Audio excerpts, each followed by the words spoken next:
বন্ধুরা বাজার থেকে রেডিমেড খাবার কিনে খাইতে খাইতে তো মুখের রুচির 12টা বাজাই হেলছি না। আজকে আপনাদেরকে ঘরে বসে একদম সুন্দর নরম তুলতুলা মসমসা একটা পিঠা বানাই দেখায় আমি। এর জন্য আপনারা একটু কষ্ট করে ভিডিওটা শেষ পর্যন্ত দেখবেন। প্রথমে লয়ে নেবেন 500 গ্রাম ময়দা, তার মধ্যে দিয়ে দেবেন একটু ঠান্ডা দুধ আর দিয়ে দেবেন 2টা ডিম।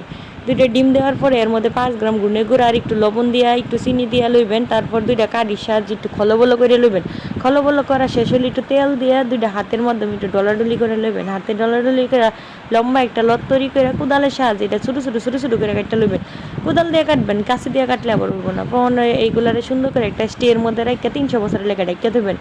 ঢাকা শেষ হলে ছোটো লত বানাই যে হাতের সাহায্যে এরকম একটা ফ্যাস মারবেন।